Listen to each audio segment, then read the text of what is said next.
Pues bienvenidos a todos. Yo ya vi que tú les diste la bienvenida a todos, entonces se las quiero dar también, aprovechar para saludar a todos. Qué bueno que pues podemos tener este espacio para platicar un poco, pues como decíamos en YouTube, que pues muchos te conocen por ser escatólogo, por ser estudioso de la palabra, por ser este predicador, pues que resalta, ¿no? Entre muchos, pero no muchos conocen tu entorno, tu recorrido, por los procesos que tuviste que pasar para llegar a donde Dios te tiene ahora. No muchos queremos el resultado, pero no muchos queremos atravesar esos procesos que son requeridos para llegar a ese lugar. Entonces, pues comienza contándonos, cómo fue tu vida antes de tu conversión. Bueno, bueno, está muy bien. Es una de las primeras entrevistas que vamos a compartir cosas íntimas, ¿verdad? Bueno, pues nosotros crecimos, fuimos 5 hermanos, 3 hermanas y 2 varones, y crecimos en un hogar católico.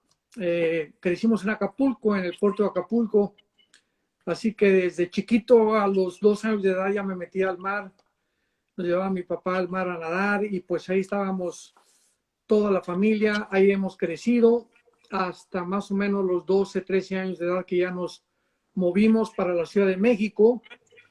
Y ahí en Acapulco iniciamos, mi hermano Alejandro, tu tío Alejandro y yo, estudiando en el Colegio La Salle. Fue nuestra incorporación por primera vez a un colegio católico, un colegio privado. Y de ahí pues nos venimos a México y continuamos estudiando en el Colegio La Salle, Simón Bolívar. Y ahí pues te inculcan muchísimo el catolicismo y llegó un momento en que yo estaba convencido que realmente quería servir a Dios. Me atrajo mucho el misticismo, teníamos retiros muy, muy bonitos. Y en uno de los retiros pues yo le dije a uno de los curas que sí realmente yo quería ser cura. Así que pues ingresé a un noviciado, así se llama, y en Ajá. una noche, cuando estábamos ahí cenando, llegó un arzobispo, un alto prelado del catolicismo, y nos dijo que los que queríamos abrazar la orden sacerdotal teníamos que hacer un voto. Y comenzamos a mirarnos unos a otros, ¿un voto de qué? Y nos dijo, pues un voto se llama celibato sacerdotal, o sea, no pueden ustedes casarse. Entonces, cuando yo oí eso, ya nos fuimos a dormir. Esa noche estábamos en un retiro y al otro día, pues me acuerdo que tenía una ventana muy grande que daba a un jardín muy bonito y a un patio. Y pues pasó por ahí una muchacha en una bicicleta y me atrajo mucho. Y cuando yo la vi, le hablé a mi papá y le dije, esto eran las 8 de la mañana, que a las 8:30 le dije a mi papá, oye papá, fíjate que anoche nos dijeron que teníamos que hacer este voto, que no podíamos casarnos. Y sabes una cosa, que a mí me gustan las mujeres. O sea, yo no creo que pueda entrarle, ¿verdad?, a esta cosa del sacerdocio. Mi papá estaba muy contento porque él no tenía tampoco ganas, aunque era muy católico, era franciscano tu abuelo. Órale. Traía un cordón de San Francisco siempre aquí. Era un católico sincero, como hay muchos que son sinceros. Sí. Total que a las 9:30 de la mañana fue por mí y yo tuve una de mis primeras decepciones con la religión. Me sentí muy frustrado y me fui al otro lado a los 13 años de edad, me convertí en un ateo. Bueno, en aquel tiempo, ¿verdad?, yo no sabía ni lo que era el ateísmo, pero dije, yo no creo en Dios, todo esto es una fanfarronería y las religiones todas son iguales, etcétera, etcétera. Y pues durante 4 o 5 años, hasta los 16, 17 años de edad, permanecí en este ateísmo. Y en ese tiempo, pues mi papá, tu abuelo, tenía mucho contacto con muchos charros en México y entonces nos fuimos a vivir al norte del país de México y allá le regalaron a tu abuelo 2 caballos que yo comencé a mansar y aprendí la charrería. Y este Órale. fue un tiempo muy, muy precioso para mi vida porque me encantaba cantar las canciones de Jorge Negrete y me gustaba México lindo y querido, ¿verdad? Y todas canciones rancheras. y me di cuenta que tenía voz para cantar. Y una vez pasando por un despacho cerca de la casa donde nosotros vivíamos, unos amigos de mi papá que les gustaba la ópera, oí a Franco Corelli y a Giuseppe Di Stefano, unos cantantes de ópera muy famosos, y me apasioné por la ópera. Entonces comencé a tomar clases de bel canto, así se llama cuando estudias canto para la ópera, con un maestro, José Pulido, que era un tío más o menos primo hermano de mi mamá. Y me dio como 2 años clases de vocalización y mi sueño era ir a cantar a la Scala de Milán, a cantar ópera. Pero pasó el tiempo y al mismo tiempo que estaba yo estudiando ópera y me aprendí cantidad de arias en italiano de Giuseppe Verdi, la Traviata, la Bohemia, Celeste Aida, etcétera, etcétera, Rigoletto. Comencé a estudiar la dialéctica materialista de Marx y de Federico Engels para adentrarme más en la filosofía, porque siempre me gustó estudiar mucho filosofía. Y cuando comencé a descubrir lo que era realmente el comunismo, me apasioné mucho más. Y dije, voy a abrazar esta ideología y yo quiero estudiar, yo quiero ser comunista. Y pues en esa época en la que yo estaba tan confundido, primero quería ser cantante, luego quería ser comunista y ya no sabía qué cosa hacer. Que Pasó el cantes, tiempo. dicen, pa. ¿Perdón? Perdón, pero dice aquí la gente que cantes, que lo compruebes. Dile, por favor, que tengan paciencia porque eh, pasó el tiempo y comencé a fumar. Comencé a tomar y entonces era ahora sí que viernes social, sábado guapachoso y domingo guapanguero, como decíamos en aquel tiempo. Y casi todos los fines de semana, ¿verdad? Tomaba muchas cantidades de alcohol, fumaba y me amolé la voz. Comencé a cantar y me di cuenta que ya me estaba fallando las cuerdas vocales y pues abandoné el canto y seguí nada más cantando, pero de pura, ahora sí que populares, etcétera, etcétera.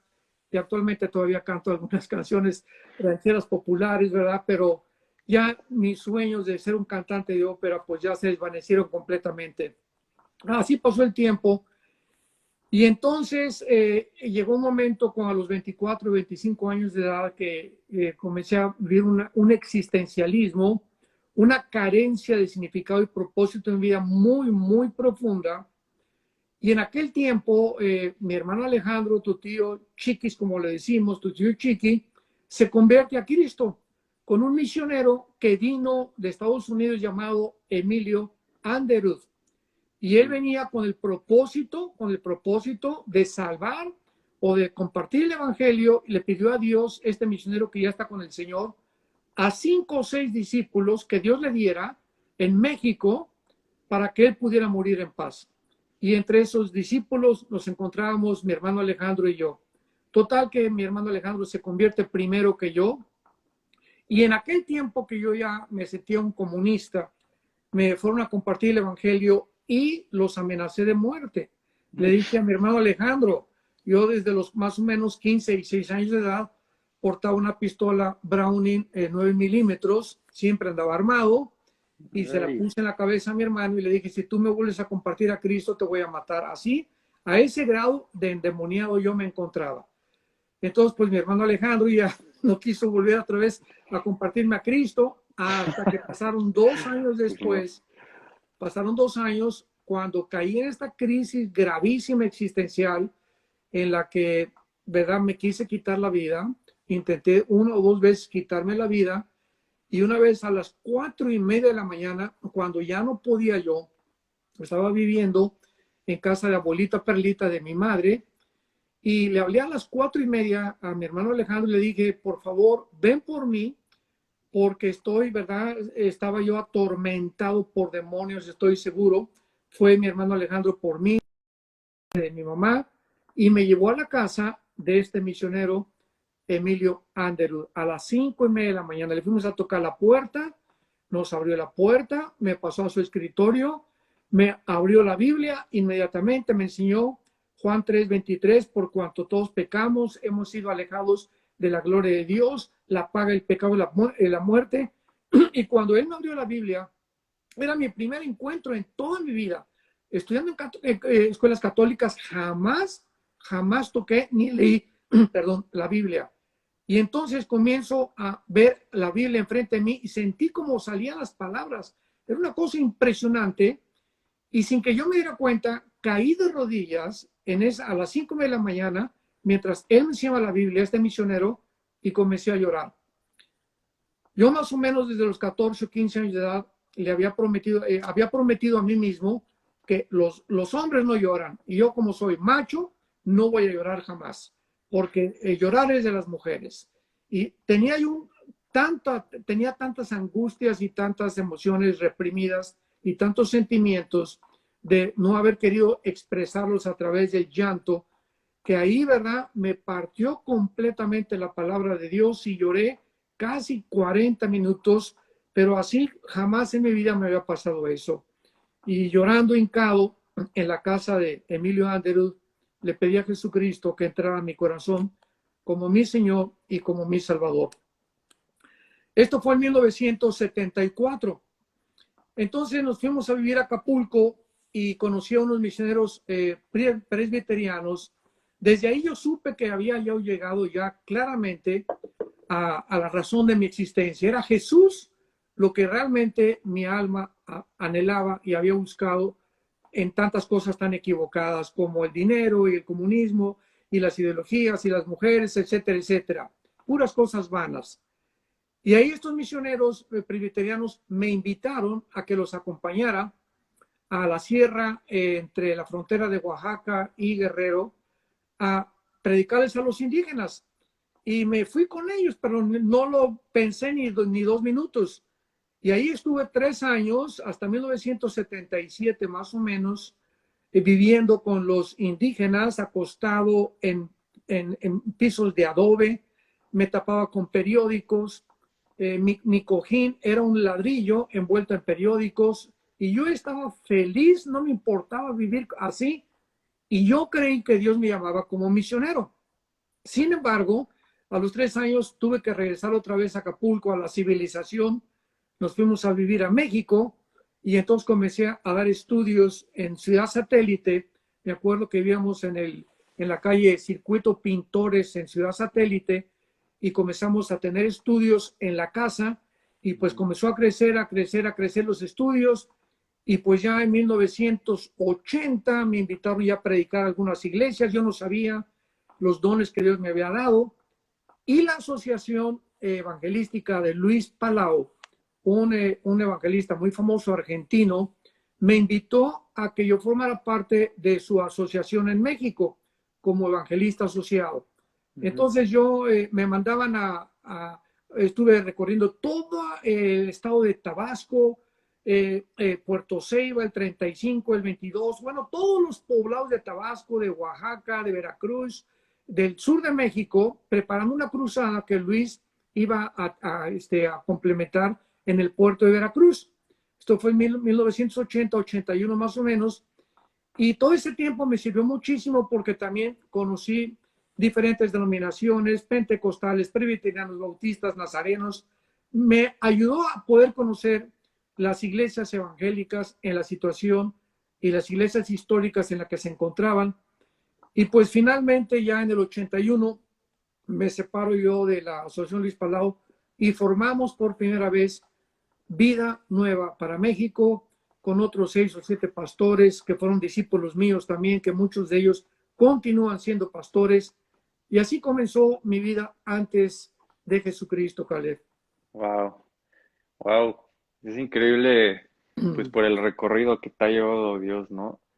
Hace rato, por la mañana más bien, mi tía me estaba contando que hubo un momento en el que cuando tú estabas trabajando en un hotel de bellboy, que fue justo cuando te ofrecieron el puesto de la gerencia que te habías convertido y que tú estabas como en esa línea entre decidir si aceptabas pues la promoción en el trabajo o vivir para Dios y que escogiste obviamente pues vivir al 100 para Dios, ¿no? Servir a Dios.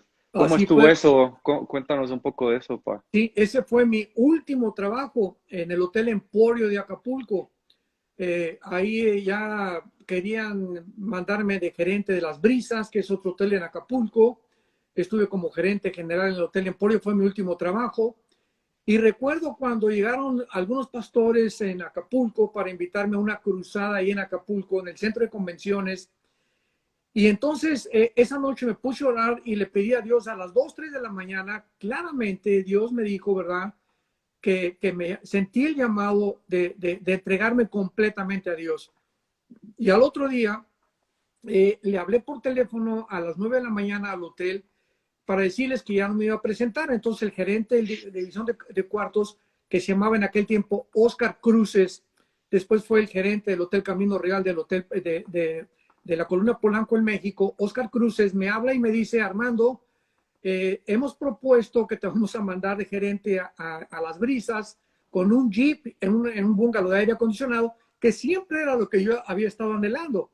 Después de haber estado vivido en el suelo, ¿verdad? Y con periódicos, comíamos frutas, comíamos todo lo que, ahora sí, me iba a pescar y es lo que podíamos comer. Y le contesté, Oscar, pues sabes una cosa, que he decidido servir a Dios. Él me dijo, tú estás loco, ¿cuál Dios? ¿De qué estás hablando? Le dije, no me vas a entender, lo único que te puedo decir es que ya no voy a trabajar de gerente. Gracias por la promoción que me iban a hacer en el Hotel Las Brisas y me quiero dedicar a predicar el Evangelio de Jesucristo. Así que fue una decisión en la que o yo tenía que dejar todo o realmente daba ese paso de fe. Y acordémonos, ¿verdad?, que la fe implica siempre un riesgo. Estaba dejando un buen trabajo, lo que siempre había querido, pues que algún día pudiera tener una casita por lo menos normal, y eso se desvanecía otra vez para comenzar a seguir a Dios. Wow, wow. También me habían contado, Pa, que hubo un tiempo en el que tú tenías un árbol de mangos en la casa y que los mangos los tirabas, los cortabas para tú venderlos porque no tenías cómo, pues no tenías en ese entonces mucho ingreso, precisamente porque habías tomado esa decisión pues de servir a Dios al 100, ¿no? Entonces tú cuéntanos un poco también de eso y cómo tú al principio, si tú tenías en cuenta lo que iba a conllevar servir a Dios, si tú sabías en ese momento que al momento de comenzar a servirlo, pues ibas a perder ese trabajo y que pues obviamente ibas a atravesar por momentos difíciles económicos. O sea, tú estabas consciente de que eso iba a suceder y lo que iba a conllevar seguir y servir a Dios. Bueno, hay tantos detalles, ¿verdad? Parece que tú tienes más detalles que yo, o sea, hay cantidad de detalles, ¿verdad? Pero dos detalles que me estás invitando a compartir con mucho gusto. Cuando regresé de la sierra de misionero a Acapulco, pues no tenía trabajo, entonces me dio un trabajo de bellboy en el Hotel Plaza Internacional, Hyatt Internacional, que está enfrente de Icacos, de la colonia Icacos, casi al sur ya de Acapulco, cerca de una base naval que hay ahí. Y pues en todo ese tiempo éramos tan pobres, tan pobres, tan pobres, ¿verdad? Que comíamos, repito, lo que yo pescaba. Me iba al mercado y ponía un cajón y ahí me subía y comenzaba a predicar el evangelio en el mercado de Acapulco, atrás de lo que era se llamaba el Cine Río, que era el principal cine de Acapulco en aquel tiempo. Y las marchantas y todas las indígenas en el mercado de Acapulco se acercaban y la ofrenda que me daban era, una me daba un pescado, la otra me daba 2 naranjas, me daban aguacates, y agarraba yo mi bolsa con todo eso y me iba a la casa, y eso es lo que yo le daba de comer, ¿verdad? A Alan, a Moisés y a Andrea, que fueron mis primeros 3 hijos, y a través de los cuales Dios trabajó tremendamente en sus vidas y trabajó también en mi vida, porque realmente conocimos lo que es la pobreza. Y una de las cosas que quiero compartir es que es maravilloso, ¿verdad? Porque cuando tú estás y conoces la pobreza y llegas a ese grado en la vida, le pierdes el miedo a la vida, porque ya más pobre ya no podíamos ser, ¿verdad? Comíamos lo que arrancábamos de fruto y lo que yo pescaba. Y Dios estaba de alguna forma, ahora lo puedo ver, preparándome para poder yo enfrentarme a todo lo que yo me tengo que enfrentar actualmente y a todo lo que yo atravesé. Pero esas experiencias eran importantes para que pudiera yo tener el carácter que tal vez Dios quería que yo tuviera, y pudiera continuar sirviéndole con todo mi corazón. Wow. Obviamente esos momentos pues no fueron nada fáciles para ti, para mis hermanos, o sea, pues yo ahora sí que me tocó nacer pues en momentos de bendición, en los que nunca nos hizo falta nada, gracias a Dios. Y todo debido pues a ese sacrificio, ¿no? Que tú desde un principio comenzaste a sembrar, como José, pues atravesando prisión, el pozo, pero todo pues cómo fue usado para finalmente traer bendición. Entonces, pues obviamente eso no fue fácil para ti, Pa. Cuéntanos un poco cuando comenzaste a caminar con Dios, cuando tomaste la decisión de servirle, esas luchas que tuviste, cómo te afectaron, cómo las manejaste y en algún momento si te hicieron querer darte por vencido, cómo fue todo ese proceso pues de lucha en tus comienzos con Dios y el ministerio. Claro, después de que termino con la Asociación Luis Palau como evangelista asociado en México, formamos Viano para México y tuve el privilegio enorme, ha sido una de las experiencias más hermosas de toda mi vida cristiana, Ujú. que Billy Graham, el doctor Billy Graham, que fue un gran evangelista del siglo XX, que ya está en paz con el Señor, que es el que a más personas le ha predicado en el mundo, más de 250 millones de personas le predicó en el mundo, Billy Graham. Él tenía a unos misioneros ahí en Acapulco llamados Ricardo y su esposa Ricardo Day, y ellos me adoptaron porque eran los primeros misioneros que me adoptaron y me comenzaron a enseñar la teología de la Reforma. Dentro del presbiterianismo aprende la teología de la Reforma, se llama así. Y ellos vivían cerca de donde vivía Billy Graham en Montreat, Carolina del Norte. Y toda su vida Billy Graham ahí vivió en Montreat, Carolina del Norte. Y estos misioneros presbiterianos que me adoptaron ahí en Acapulco eran sus vecinos en Montreat, North Carolina, y se fueron de misioneros a Acapulco. Y cada vez que Billy Graham venía a México, venía a Acapulco a descansar en un bungalow que le prestaban ahí en la Sí. avenida costera Miguel Alemán, les hablaba a estos misioneros para invitarlos a desayunar, etcétera, etcétera.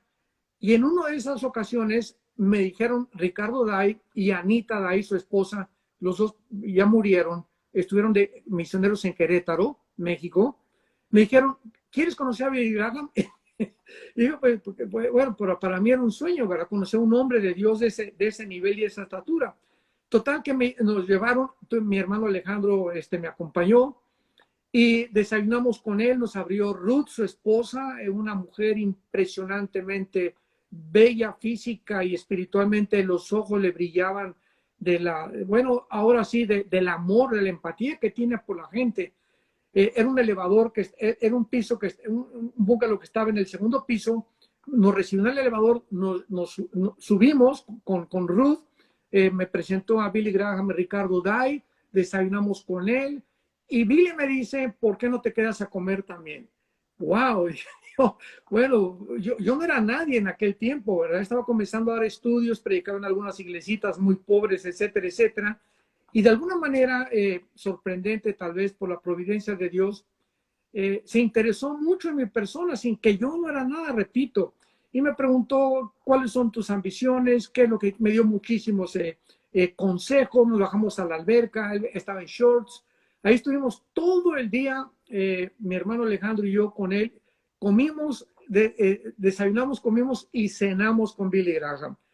Y Wow. después de esto, pues ya nos mantuvimos en carta con su director que organizaba sus cruzadas y me manda una invitación en 1983 para el primer congreso itinerante de evangelistas que se celebró en la ciudad de Ámsterdam, en Holanda, en Europa, con todos los gastos pagados. Así que voy en 1983 a Ámsterdam.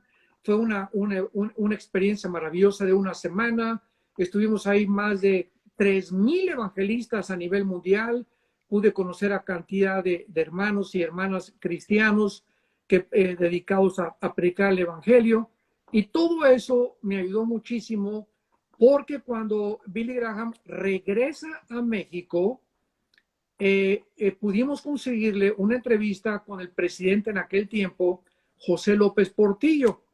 Y entonces José López Portillo era muy amigo de tu abuelo, de mi papá, porque mi papá trabajó con 3 presidentes, era político mi papá, aunque no de sangre, siempre se arrepintió de haber trabajado en la política y me dijo antes de morir, jamás te metas en la política de las decepciones que tuvo tan grandes.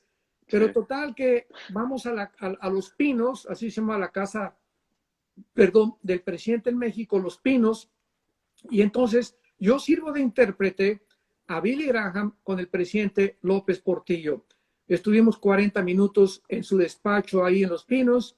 Billy en un minuto le compartió el Evangelio de Jesucristo y el presidente López Portillo se paró y le dijo, bueno, también Buda fue un gran hombre, un gran religioso y también Mahatma Gandhi, etcétera, etcétera. No quiso aceptar lo que Billy Graham le compartía. Se paró y nos despidió. Billy a la salida me compartió que se iba muy triste porque pues el presidente lo había rechazado completamente. No quiso ni oír ni terminar que Billy le acabara de compartir lo que le tenía que compartir. Y esto fue una experiencia también que me ayudó muchísimo porque ahí vi por un lado a un hombre de Dios y por el otro lado a un estadista.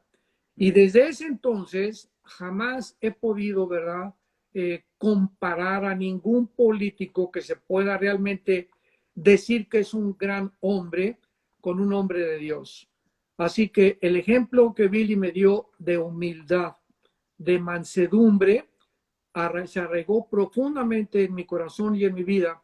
Y desde este tiempo creo que ya ninguna otra persona me ha podido sorprender o intimidar o que yo pueda creer o yo quisiera estar junto con él y con él, porque ya después de haber estado con un hombre de Dios de la talla de Billy Graham, mi vida fue cambiada profundamente, repito, los consejos que él me dio, la humildad tan grande de este hombre de Dios y fue una experiencia muy bonita, Caleb. Así que yo le doy gracias a Dios por estas experiencias que pude tener con Luis Palau, con Billy Graham, con estos hombres de Dios que de alguna forma te muestran realmente lo que es caminar y servir a Dios. Wow, qué padre, para que hayas tenido pues esa oportunidad y privilegio de conocer a pues a alguien que fue conocido internacionalmente, ¿no? Como Billy Graham, que hayas podido recibir esos consejos cuando tú estabas comenzando, imagínate. Empezando, Este, así es. esto me lleva a preguntarte, pues, obvio muchos sabrán que la iglesia comenzó con el nombre de Vida Nueva para México y no Vida Nueva para el mundo. Entonces, quiero preguntarte, Pa, cómo comenzó esa visión, este, en ti? ¿Cómo fue que llegó? ¿En qué momento? ¿En qué parte del proceso estabas cuando comenzaste, pues, a soñar con una iglesia que impactara a México? ¿Y cómo fue ese cambio de vida nueva de México a vida nueva para el mundo? Bueno, en 1981, cuando ya salgo de trabajar con la Asociación de Luis Palau y comenzamos a dar estudios en las casas particulares, comienzo también a recibir muchísimas invitaciones en la República Mexicana, gracias a todos los pastores que conocí, etcétera, etcétera. Y durante casi del 81 más o menos a 1990, 91, casi 10 años, el mensaje que yo compartí era muy fuerte. Hablaba mucho contra el pecado. Allá, me acuerdo, en la sierra, cuando estaba de misionero, me subía a una camioneta con un micrófono. Les pasamos una película de Moody. Eran muy conocidas esas películas. Y mientras juntábamos a todos los inditos, ¿verdad? Indígenas en todos los pueblitos donde íbamos, después de la película me subía y pues les hablaba del infierno. Les hablaba que se iban a mover, que es bola de borrachos, les decía, Dios los va, se van a condenar si siguen fumando marihuana y si siguen alcoholizando. En 2 o 3 pueblitos nos corrieron a pedradas y nos corretearon casi una vez nos matan porque una vez sacó una persona un rifle, un indito y nos disparó con escopeta. Y bueno, fueron experiencias muy tremendas y esa manera de predicar se me quedó por mucho tiempo.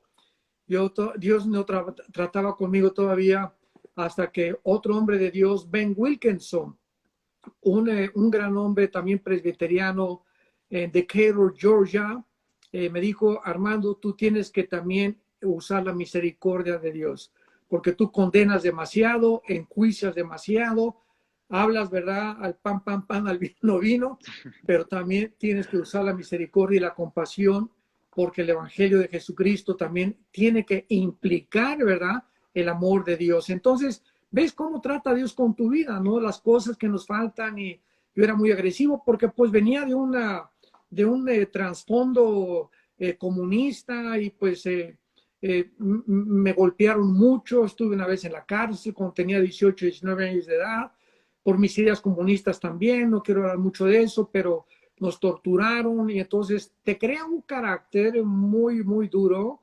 Y te repito, cuando recibo a Cristo, pues yo estaba tan endurecido que lloré, ¿verdad? Dios me quebrantó de una forma tremenda. Entonces todo eso formó parte de mi carácter cuando yo entro a servir a Dios, de todas las cosas que tenía todavía arraigadas en mi antigua naturaleza y con las que Dios, el Espíritu Santo, tenía que tratar en mi vida.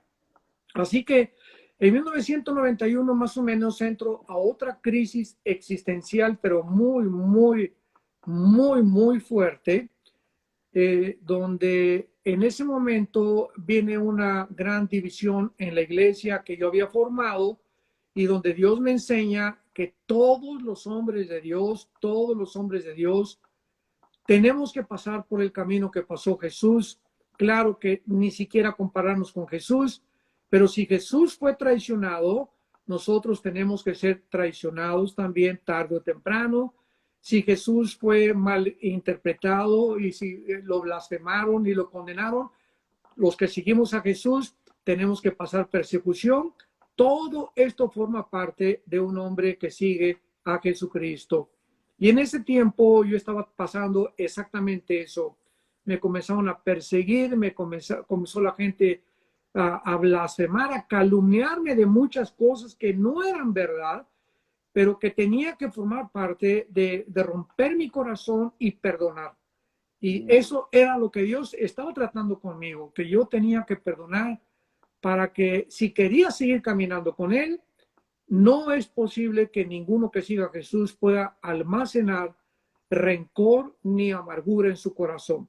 Un cristiano que aguarda rencor contra alguien o amargura contra alguien, ya no entró a la tierra de Canaán. Eres descalificado automáticamente. Dice Hebreos 12:15 que cualquiera que mantiene la amargura deja de alcanzar la gracia de Dios. Entonces, en esa época, me invitan a predicar a Costa Rica, a San José, Costa Rica.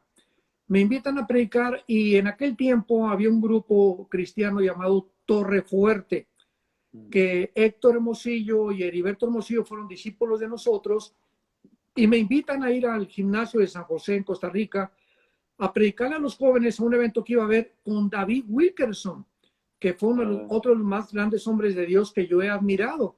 Entonces David Wilkerson predicaba en la noche y yo le predicaba a los jóvenes en la mañana. Y en aquel tiempo me toca a mí hospedarme en la casa de don Jonás González con mi hermano Alejandro otra vez, él me acompañó.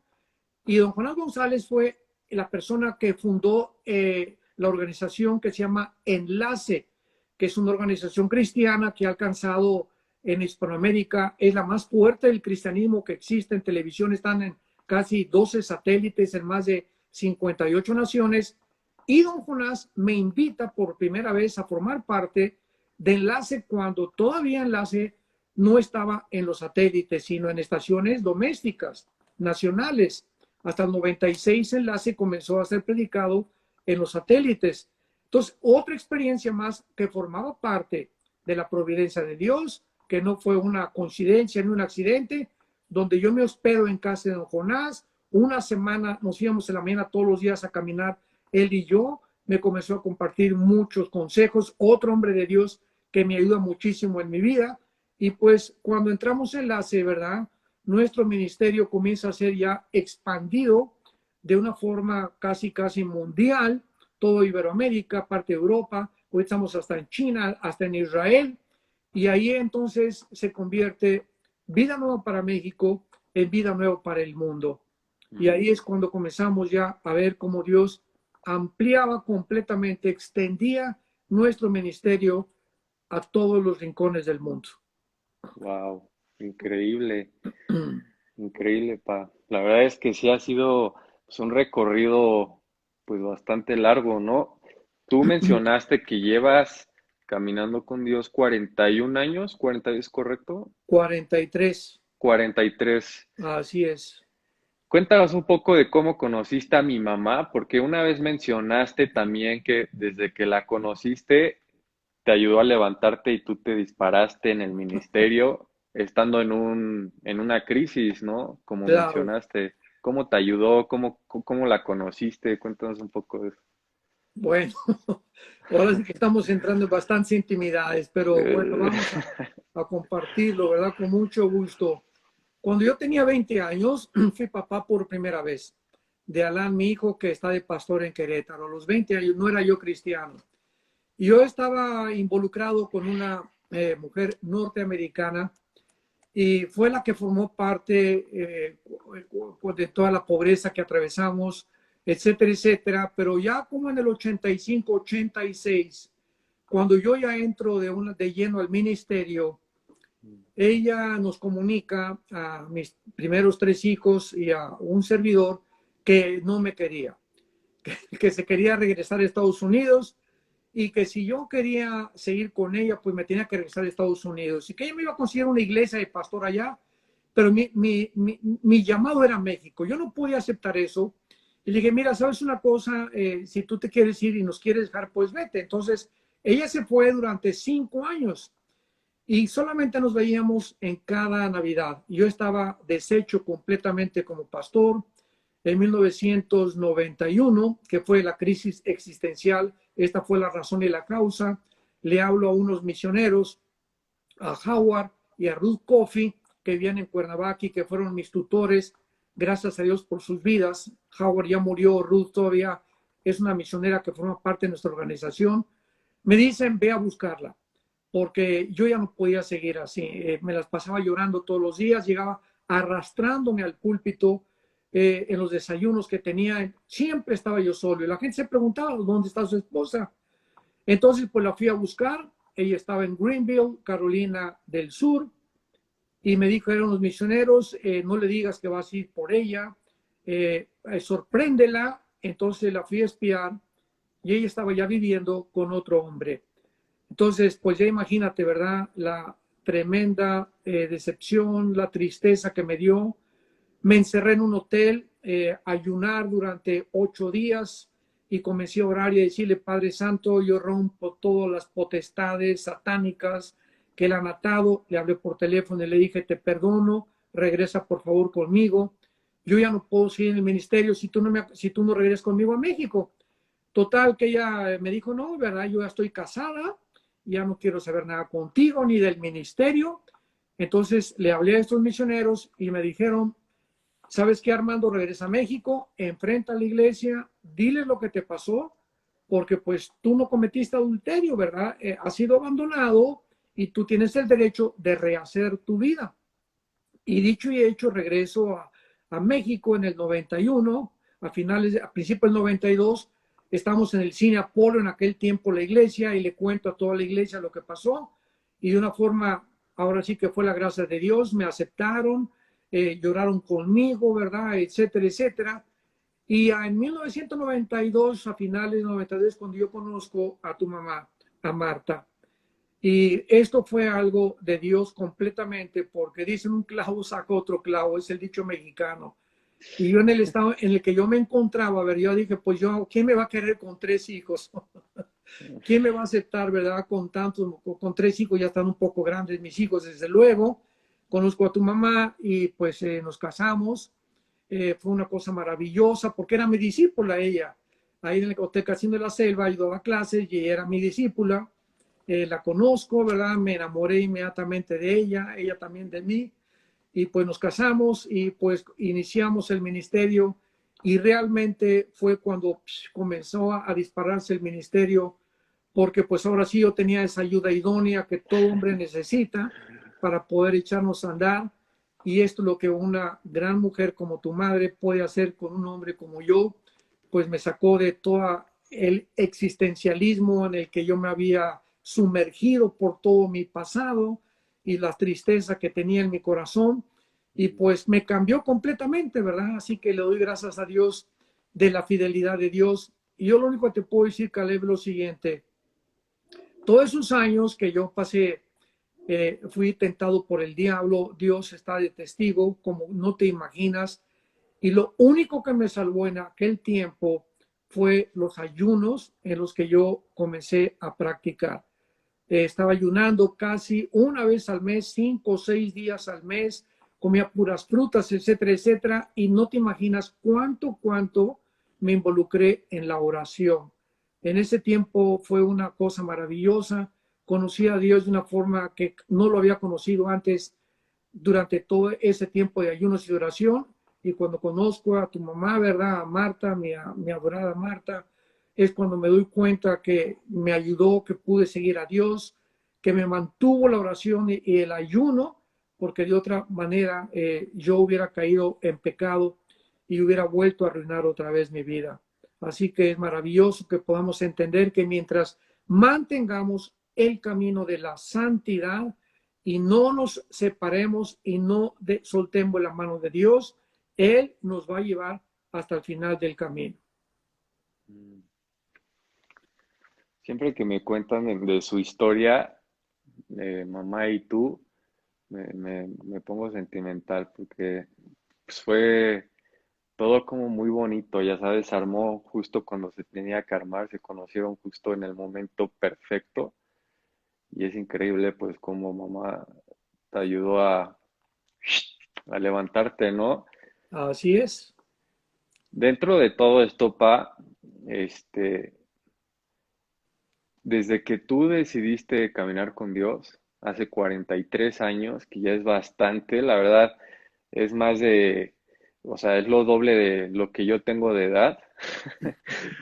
Este, ¿Qué ha sido algo clave que te marcó la vida en tu caminar con Dios, que te hizo un giro de 360, aparte de haber tomado esa decisión, durante tu caminar con Dios, que fue algo que eh, te cambió la vida por completo, algo clave, algo que te tocó y desde ahí, o sea, que tú recuerdas tanto, ya, ¿sí me doy a explicar?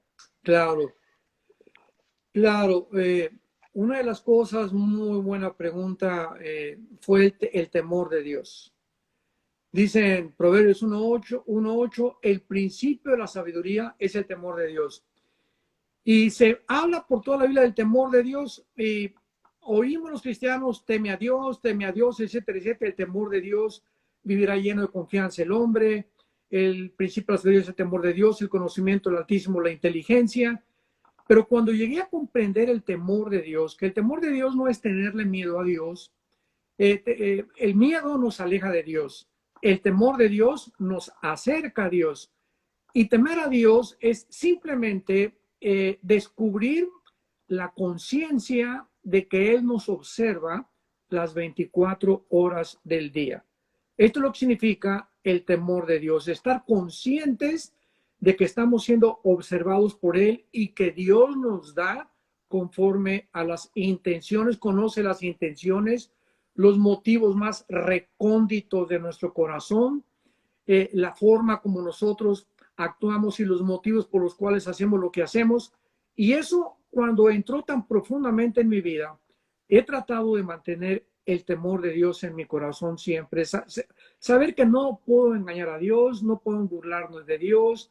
Él ve lo que estamos viendo, él ve lo que estamos pensando, etcétera, etcétera.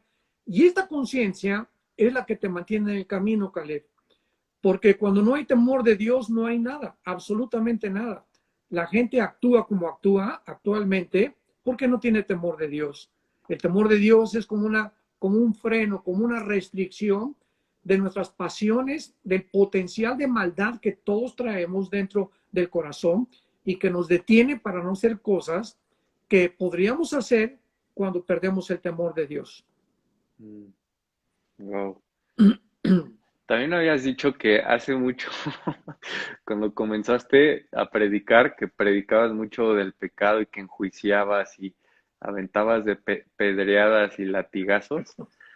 Ese cambio que tuviste, pues, de ser una persona altamente religiosa a, pues, ser una persona más como Jesús, ¿cómo fue? O sea, tú mencionaste ahorita que esta persona te dijo, oye, Armando, tienes que ser más misericordioso, pero ¿tuviste tú esa como revelación personal de quién es Dios o fue porque te lo dijeron? ¿Cómo fue ese cambio, pues, de predicar y de vivir de cierta manera, pues, a pasar al otro lado, ¿no? Que tú Bueno, mencionaste. otra cosa que tenemos que entender, ¿verdad? Es que para servir a Dios tienes que ser una persona quebrantada. Mm, Y Dios nos quebranta. Entonces, todas estas circunstancias que yo que atravesé en los 80s, 90s, principios 90s, me quebrantaron como tú no te imaginas. Me humillaron como tú no, o sea, Dios me aplastó, ¿verdad? Me hizo así, pero talco, me hizo polvo completamente. Y a través de todo este quebrantamiento tan grande que tuve, ¿verdad? Que Dios sacó todas aquellas cosas que estaban dentro de mi alma, todavía de mi antiguo hombre. Y este quebrantamiento fue el que me ayudó muchísimo para poder yo entender el temor de Dios, caminar con Dios. mm, Y creo que ha sido una de las experiencias más maravillosas de mi vida. Fue lo que le dijo Dios a Moisés, al pueblo de Israel, en Deuteronomio capítulo 8. Acuérdate de guardar los mandamientos de Jehová tu Dios para que entres y para que poseas la tierra a que he prometido a tus padres. Y recuerda todos estos 40 años que te he traído por el desierto. Y fíjate lo que dice en Deuteronomio 8, versículos 2 y 3. Te he traído para afligirte. Y esta palabra afligir en el hebreo es humillarte. O sea, Dios tenía que atravesar este pueblo y nos tiene que atravesar a todos los que seguimos a Jesús y nos tiene que afligir, nos tiene que humillar, porque traemos en la naturaleza antigua, ¿verdad? La soberbia, la independencia de Dios, que podemos trabajar sin Dios, para afligirte, para probarte, para saber lo que había en tu corazón, si habías de guardar o no mis mandamientos. Entonces, todos los que seguimos a Jesús vamos a ser afligidos, vamos a ser humillados de diversas formas, y Dios que nos está mostrando que a través de todo esto, Él está viendo el calibre con el cual Él está trabajando para que podamos nosotros saber que si no pasamos las pruebas que Dios nos trae a nuestra vida, no podemos subir el otro escalón. Caminar con Dios, dice el Salmo 15, es ¿quién subirá al monte de Jehová? Y entonces ahí lo dice claramente, ¿verdad? Un escalón por otro escalón es como Dios nos va subiendo. Si no pasamos la prueba, no pasamos al otro escalón. Y hay cristianos que tienen 5 años, 10 años en el mismo escalón y no han podido subir otro escalón simplemente porque se han resistido a la humillación, al quebrantamiento. Y si no estamos quebrantados, no podemos servir a Dios, porque Dios mirará al corazón contrito y quebrantado. A ese, dice los salmos, es a quien Dios va a poder mirar. wow. A mí me fascina toda la historia, pues, de los desiertos, ¿no? En la Biblia, cuando Dios llevaba al desierto, llevó a Moisés, cuando llevó a Jesús, cuando llevó a todos estos personajes de la Biblia y cómo era necesario, pues, que tuvieran que atravesar esos momentos de aislamiento. A David con Saúl, ¿no? Lo llevó al desierto para prepararlos, para forjarlos para lo que estaba por venir. Entonces, muchas veces pues tendemos a ver los desiertos como algo malo, como la maldición, cuando realmente son la bendición, ¿no? De Dios. O sea, porque son como tú dices, los escalones, y sin escalones pues no podemos subir, no podemos avanzar. Entonces, pues obviamente los desiertos que tú atravesaste, Pa, Es algo que yo admiro mucho de ti, que pues no fuiste esa persona que se rindió o retrocedió o dijo, no, ya no quiero seguir avanzando, sino seguiste avanzando a pesar de tu dolor y de las gotas, del sudor, de la sangre. Nunca te diste por vencido y obviamente eso trajo un fruto con ello, ¿no? Hoy Exactamente. lo podemos ver los que estamos cerca de ti.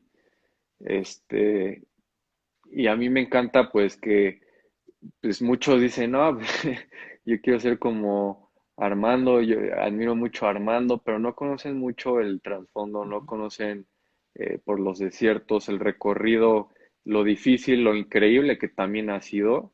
Este, entonces, pues ya estamos por terminar este live porque Instagram pues nos deja cierto tiempo para hacer lives. Para cerrar, algunas palabras de ánimo que les quieras decir a todas las personas viéndonos basado en el recorrido que tú has tenido por 43 años con Dios. ¿Qué consejos nos das a todos los que estamos aquí en nuestro caminar con Dios, en los desiertos que se nos interpongan, que tengamos que atravesar y cosas que tú has aprendido a lo largo de tu caminar con Dios? Nunca, nunca, nunca te des por vencido. Nunca, nunca, nunca te rindas. Esto es algo que me ayudó a mí toda mi vida cristiana. Por más crisis que he atravesado, conflictos intelectuales, teológicos que sobrevienen porque somos humanos, tenemos pies de barro, Dios recuerda nuestra condición, pero siempre, siempre, siempre que me perseguían estos pensamientos, estas crisis, eh, cosas que no podía contestar de la Biblia, que parecían contradicciones porque estamos enfrentándonos con la mente de un Dios todopoderoso, que va a ser muy difícil que comprendamos todas las cosas que Él hace. Lo que siempre me ha ubicado para no rendirme es la cruz. La Mm. cruz, la cruz, la cruz. Me acuerdo que me decía Howard Coffey, el misionero que fue mi tutor, voltea a la cruz siempre. Entonces, cuando tengo un conflicto, veo a la cruz. Piensa en Jesús nada más, en lo que Él hizo por ti en esa cruz, y eso te va a dar ánimo para seguir adelante. Entonces, lo único que nos debe importar es eso. Jesús, alguien pagó en una cruz por nuestros pecados, dio su sangre por nosotros, y este sacrificio es lo que nos debe de bastar para comprender, aceptar y estar contentos de que Dios no nos va a abandonar. Porque aquel que dio a su Hijo, ¿cómo no nos dará todas las cosas si nosotros se las pedimos? Entonces, tenemos que abrazar la cruz todos los días y saber que ahí es precisamente el centro, el epicentro del universo, porque cuando Dios hizo el mundo, los cielos y la tierra, lo que tenía en mente Dios era la cruz. La cruz es el centro del universo y el centro de nuestra vida. Y mientras nuestra vida gire alrededor de la cruz de Cristo, nunca, nunca vamos a poder abandonar el camino al cual Él nos ha llamado. Wow. Muchísimas gracias, Pa. Así sea para todos, todos los que nos vieron, pues muchas gracias por acompañarnos.